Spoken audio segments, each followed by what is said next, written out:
Comunicación no violenta, cómo ir de la exigencia a la petición. Bueno, llegamos al último paso de la comunicación no violenta o de esta filosofía que nos apasiona profundamente y que hemos llevado a bastantes organizaciones y coaches con el firme propósito de que la comunicación puede ser más compasiva, pero no por eso deja de ser directa, ¿verdad? Y a mí este paso en particular me encanta porque alguna vez encontré un curso solo de cómo hacer peticiones claras y me di cuenta de que mis peticiones no eran claras, ¿verdad? De que no eran nada claras, que a veces puede que no hubieran sido en mi caso exigencias tan directas, a veces sí, pero eran más como ambiguas. Entonces, ¿cómo nos acercamos a que ya hablamos de lo que observé, ¿verdad? Hablamos de lo que siento, hablamos de lo que necesito o necesitamos y eso nos va a llevar, o cómo nos lleva eso a poder plantear una petición que no sea una exigencia? ¿Y por qué no tiene que ser una exigencia? Sí, incluso antes de hablar de las exigencias, quisiera contarles que en esta certificación que llevé hace poco, vemos mucho el tema de, nosotros le llamamos ahí pedidos y ofertas, ¿verdad? Pero es eso, lo que yo te pido y lo que tú me ofreces hacer y que yo acepto, ¿verdad? O que yo te pido y tú aceptas. Y hacemos este ejercicio donde recordamos una vez donde estemos molestos, enojados con alguien porque no nos cumplió una promesa. Y empiezas a indagar si quedó claro, si acordaron el cuándo, el cómo, el dónde, con qué precio, con qué estándar de calidad. Y en alguno de todos esos o más de uno se patina. No, eso no lo dijimos. No, eso no lo acordamos, ¿verdad? Entonces, muchas veces nos enojamos porque alguien no nos cumplió por un pedido que para empezar nunca fue claro. Entonces, me encanta este tema porque creo que en temas de pedir tenemos mucho camino por recorrer para clarificar lo que pedimos y clarificar también lo que estamos aceptando ofrecer.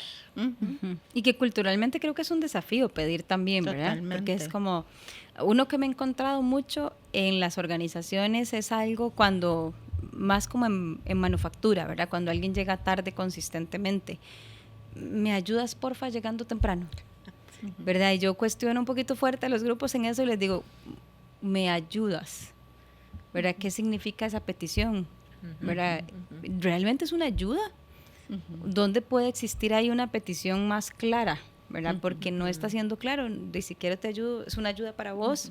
Y yo digo, bueno, se está ayudando a él si llega temprano, ¿verdad? Porque no somos como cultura tan claros o directos con las peticiones. Sí, o pasa todo lo contrario, en donde a mí me cuesta, por ejemplo, el tema de cuando la petición es tienes que. Con exigencia. ¿Verdad? Porque entonces esa es la exigencia. Yo creo que nos cuesta llegar a ese intermedio que es directo, pero que da la opción a la persona de decir, sí, esto es algo con lo que me puedo comprometer o no. Porque cuando yo le digo a la persona, tienes que seguir haciendo esto que yo estoy necesitando, automáticamente estoy cerrando la puerta. Y difícilmente alguien se puede comprometer con eso. O te dice que sí por encima, ¿verdad? Yo además le porque explico, sos mi jefe. Bueno, a mí además me ha resonado, no me acuerdo dónde lo había leído, pero me resuena mucho que cuando hacemos estas exigencias de ese otro lado, también devolvemos a la gente como a su relación de infancia. Claro. ¿Verdad? Como a que si fue bueno, pero si me remonta ahí donde me hacían muchas exigencias, puede que yo reaccione también como, yo soy un adulto, ¿verdad? Claro. Puedo decidir, no tienes que exigirme. Totalmente. Pero, y como hemos aprendido de eso, a mí me llama mucho la atención porque inclusive en relaciones en donde no media digamos, la influencia por poder, está totalmente fuera del lugar. Claro, como pares. Cuando somos pares, cuando yo estoy tratando de liderar a alguien que inclusive está por encima mío, cuando estoy tratando de liderar a alguien que tal vez directamente no me reporta, yo creo que ahí es a donde es evidente, porque la persona va a decir, me estás diciendo que tengo. ¿Y quién ha determinado eso? Si usted quién es para decirme que yo tengo que hacer esto. O el deberías, es otro que se utiliza mucho. Sí, deberías tal cosa y sí. Sí, es que deberías mejor revisar eso que estás haciendo porque creo que está mal. ¿verdad? Entonces, me recuerdo esa conversación con el coach y yo le dije, bueno, cambia ese debería por, mira, me gustaría compartir una sugerencia o te sugiero que revises porque me parece que, ¿verdad? Permite al otro escucharte mejor. Claro. Sí, sí hay que recordar, yo creo que no, como no hay recetas, ¿verdad? No podemos sacar ninguna de estas recomendaciones de contexto, ¿verdad? Porque lleva un proceso y además hay un contexto, y algo Claro. que podría sonar aislado como una exigencia puede ser parte de una conversación, ¿verdad? Como esto, te voy a hacer una sugerencia. Pero a veces si yo soy el líder, ¿cómo hago una petición clara que no es una sugerencia, que es un no negociable? ¿Verdad? Porque en el ámbito laboral hay un marco en la organización y hay peticiones que no son negociables. Entonces, ¿cómo hacemos para que no suene a exigencia? Porque no puede ser una sugerencia, tiene que ser hay que hacer esto. Sí. Nuevamente creo que ser directo, ¿verdad? Mira, Marco, para la organización es muy importante que las personas estén 5 minutos antes de su hora de llegada en el puesto. Y por ende, quiero pedirte que por favor, a partir de hoy, llegues 5 minutos antes. Y le pregunto, ¿es algo con lo que te puedes comprometer? Y la persona puede decir que no, entonces la conversación se puede ir hacia otro contexto, ¿verdad? Sí. Pero muy probablemente la persona diga, ya le entiendo, claro que sí, yo voy a empezar a llegar 5 minutos antes. Sí, y eliminar palabras ahí, que hacemos un ejercicio en los talleres, ¿verdad? Como mejora sustancial o Sí. algunas palabras que no son tan cercanas a una petición clara. Sí, los siempre, los nunca, los, ¿verdad? Cuantificadores, palabras cuantificadoras, mucho, sustancial, poco, nada. Eso, cuando estás haciendo un pedido, eliminarlas. Sí, se muere la claridad. Pero escucho también que hay mucha bidireccionalidad en esto, ¿verdad? No es solo yo plantear qué necesito, sino también me encantó esa pregunta de ¿te puedes comprometer con esto o no? Genuina, ¿verdad? Eso sí, Sí, o sea, por supuesto. genuinamente quiero saber cómo te sientes con que este sea uno negociable de la organización, ¿verdad? O de este reporte o de esta tarea. ¿Dónde más podríamos tener como líderes activos un desafío en las peticiones? Tenemos el debería, ¿verdad? Tenemos el tiene, que ojalá lo vayamos sacando. Sí, o por el otro lado, el que vos mencionabas de no me siento lo suficientemente seguro como para decir que no te voy a ofender a la hora de hacerte una petición, ¿verdad? Porque entonces somos tan democráticos que entonces al final tampoco queda clara la petición, porque al final es como te doy la retroalimentación de lo que está pasando y no llegamos a hacer la petición siquiera. Y lo vemos también cuando hacemos al otro sentirse culpable de no cumplir nuestras necesidades. Por ejemplo, un líder puede decir, necesitamos que la gente trabaje extras el día de hoy, 2 horas más, y así es como se mide el compromiso, el que no se quede, ¿verdad?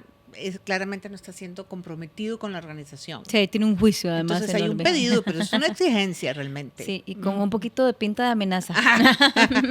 Claro, y yo creo que también hay que creer eso que uno está diciendo y comunicando, porque tal vez no lo dices, pero si aunque no lo digas, lo estás pensando, ¿verdad? Yo digo, a la gente no se le puede, no es cierto que uno puede controlar todo lo que dice no verbalmente, ¿verdad? Sí, lo que dice hasta tu cuerpo. los jugadores de tu póker cuerpo se lo va a tapan, hablar. digo yo. Exacto. Parte por empezar a creer que es importante hacer una petición, ¿verdad? Y que esa petición abre la puerta a que la otra persona diga, no estoy de acuerdo contigo. Bueno, qué dicha que lo dices, porque en el caso de los juicios, ¿verdad? Yo a veces cuento que llevo como una década tratando de no hacer juicios, pero sí al principio trataba de que no se vieran. Creo que en la práctica se vuelve algo que uno va genuinamente sintiendo, ¿verdad? Como el hecho y va quitando el juicio, y entonces va hablando del sentimiento, y entonces sí se acostumbra a hacer peticiones genuinas, no solo a ocultar la exigencia que hay por dentro, ¿verdad? Porque si no te brinca el ojo, se te va a notar en el tono de voz como, bueno, si quiere, ¿verdad? Y hay un sarcasmo ahí de fondo que a veces no lo hace tan genuino. O sea, el modelo no funciona si no es genuino. Sí, totalmente. En el libro hay un ejemplo que a mí me encanta y me gustaría compartirlo, y es esta esposa que quiere que el marido pues ya está cerca de pensionarse o ya está pensionado, pero sigue trabajando. Y ella quiere que trabaje un poco menos. Y le dice, mira, ¿por qué no trabajas un poco menos? Ya deberías de disfrutar la vida, trabaja menos. Ella queriendo compartir más tiempo con él. Y él dice, sí, tienes razón. Entonces corta su jornada a la mitad y la otra mitad se va a jugar golf solo. Claro. Ella quería otra Está cosa. logrando el objetivo que ella comunicó. Exacto. Ella nunca le dijo, quiero que pases más tiempo conmigo. Y ese ejemplo a mí me encanta porque a mí me ha ayudado mucho a clarificar bastante lo que yo quiero o lo que yo necesito y lo que el pedido que le estoy haciendo al otro. Entonces ahora, por ejemplo, yo digo, ¿puedes lavar los trastes hoy antes de las 2 de la tarde? Pobrecitos, ¿verdad? Yo digo los que viven con nosotros y tenemos todos estos modelos, porque sí, bueno, para mí es más fácil, de hecho, cuando la persona es más clara. ¿Verdad? Claro. Como, Jen, si cancelas esta reunión, recuerda reagendarla. Yo sí. ¿Verdad? Hay hasta menos ruido alrededor de... Y la otra cosa que a mí me ha funcionado con la petición, no lo trae exactamente el modelo, pero me he dado cuenta que la gente puede no leer la intención que hay detrás de una petición, ¿verdad? Entonces, cuando yo he clarificado mi intención, como mi intención es tal y tal cosa, ¿verdad? Te voy a pedir ponerla...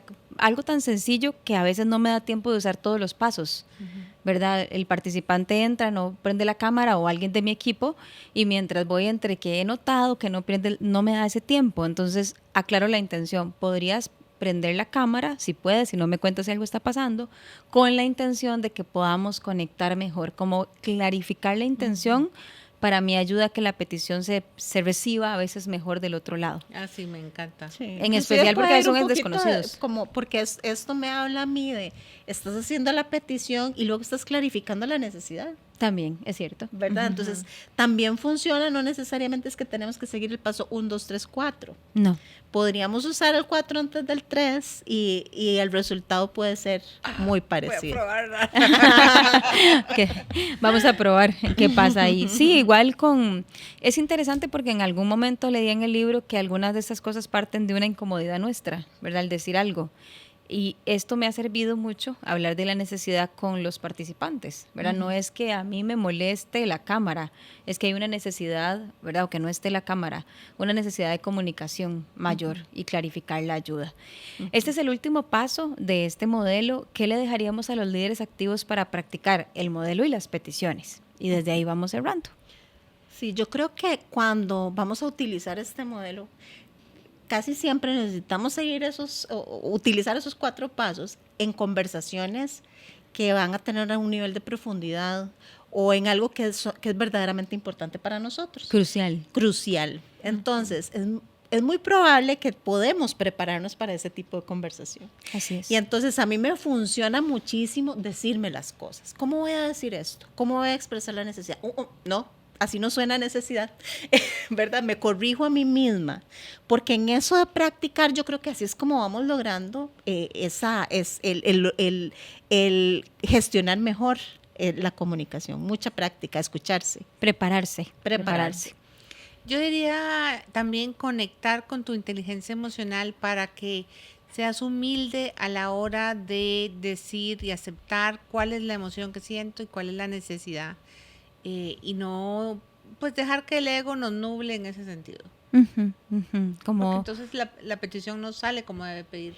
No sale como debe salir, digamos, como estamos esperando que se entienda del otro lado. Bueno, yo creería que de mi parte es darle una oportunidad a algo diferente. ¿Verdad? No porque parezca Probarlo. que nos hayamos entendido, ¿verdad? Antes, significa que así es. ¿Verdad? Yo creo que es que hemos invertido poco tiempo en cuestionar la forma en la que nos comunicamos y este libro invita a cuestionarnos más. Esta es la forma, es compasiva, hace clic con el liderazgo más compasivo y auténtico que se espera hoy en día. Entonces es una herramienta tangible para tener un liderazgo que conecta más con lo que se espera hoy en el liderazgo que ya no es tradicional. Así que a practicar y nos vemos en el próximo episodio donde vamos a conversar sobre marca personal.